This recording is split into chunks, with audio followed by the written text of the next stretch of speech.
တောင်းတန်နေကြလိုက်တာနဲ့ကျွန်တော်တို့မြန်မာလူမျိုးတွေရဲ့ရည်နှဲမှာတခုခုကိုတတိယသွားတပါတယ်အဲ့ဒါကတော့တကြံပါပဲ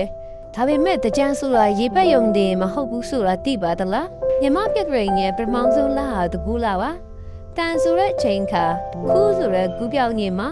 ဒါကြောင့်အချိန်ခါကူးပြောင်းတဲ့လားလို့အတိတ်ပဲရပါတယ်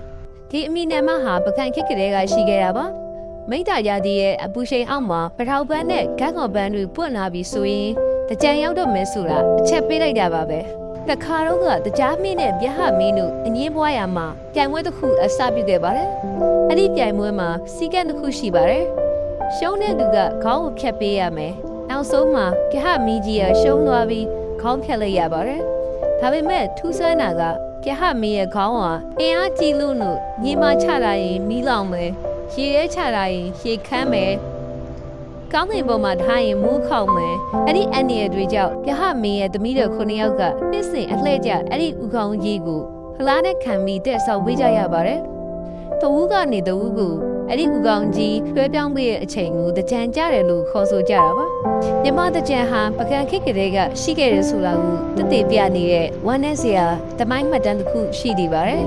အဲ့ဒါကတော့ပကံမင်းနေရတီရပတိမင်းလက်ထက်မှာဖြစ်ပွားခဲ့တဲ့ဖြစ်ရတစ်ခုပါရေကစားပွဲတစ်ခုမှာဘယင်ကမိဖုရားဆောင်းရန်ကိုကြီးစားလုံခဲ့ရကနေဒီဘုရားကြီးစိတ်နာပြီးဘယင်ကိုလှုပ်ကြံမှုအထိကြံစည်ခဲ့ပါတယ်နောက်ဆုံးမှာတော့ဒီအကျိုးဆက်ကြောင့်မိဖုရားဆောင်းလုံးကွပ်မျက်ခံခဲ့ရပါတယ်ဒီဖြစ်ရဟာတကြံပွဲတော်ဟာပကံခေတ်နန်းတွင်းမှာစစီကကရှိနေခဲ့ပြီးဆိုတာကိုခိုင်မာတဲ့တသက်အဖြစ်ကြံရစ်နေခဲ့တာဖြစ်ပါတယ်တကြံကြီးကနှိဟောင်းကမကောင်းမှုတွေကန်ဆိုးမှုတွေအညစ်အကြေးတွေကိုစေးကြောဖယ်ရှားပြီးနှစ်တစ်ကိုတနက်ရှိရှိနဲ့ဂျူဆူချင်းဆိုတဲ့အတိတ်ပဲရပါတယ်။ဒါကြောင့်ရေပက်တာဟာပျော်ဖို့ထက်တန့်စင်ဖို့ဆိုတဲ့အယူဆကနေစတင်လာတာပါ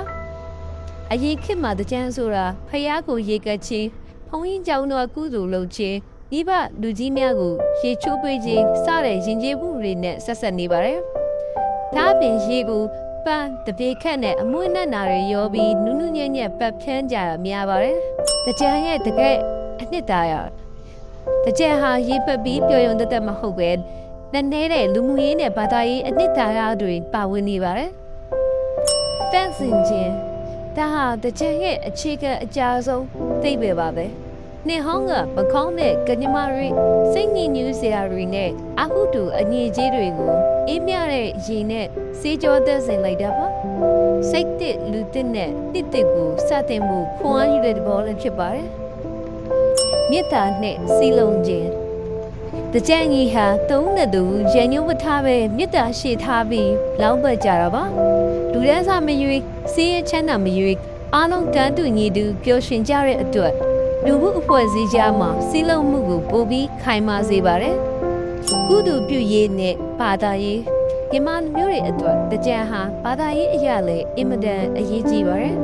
အလုပ်တွေခဏနာပြီးဘုန်းကြီးကျောင်းကျိတ်တာတွေမှာတရားဘဝနာပွားများကြသူမိဘပူပွားတွေကိုခေါင်းဆေးပေးရာပူဇော်ကြရမှုနဲ့လည်းတက်ကြီးပူဇော်ပွဲတွေပြုလုပ်ကြပါတယ်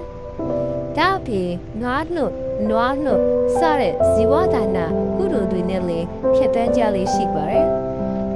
စေတနာနဲ့စတူဒီယာအလှူဒန်းရရောခြင်းဟာလည်းတကြံရဲ့အလှတရားတစ်ခုပါပဲလမ်းစုံလမ်းဝတွေမှာအင်ရှိတွေမှာမုံလုံးရေပေါ်ရွှေအေးစရာတွေကိုတုံးတဲ့သူအပြည့်လှန်တွင်းမှုကြတဲ့စတူဒီယာအလေးထားဟာမြန်မာတို့ရဲ့ပေါ်ရွှေရဲ့စိတ်ရင်းကိုဖော်ပြနေရပါအချုပ်အမြင့်ဆိုရင်တော့တကူးလာရဲ့တကြံပွဲတော်ဟာအဟောင်းကိုစွန့်အစ်စ်ကိုကျိုးဆိုတဲ့အတိုင်းခန္ဓာကိုယ်ကိုယ်လာမကစိတ်နှလုံးကိုပါအင်းမြတ်တန့်စင်စေပြီးချစ်ချင်းမေတ္တာတွေကိုဝေမျှတဲ့အခါသမယပဲဖြစ်ပါတယ်။တကြံအကြောင်းပြောရင်းနဲ့တော့ပထောက်နဲ့တင်းတင်းလေးတွေကိုတတိယမိလာသလိုပဲနော်။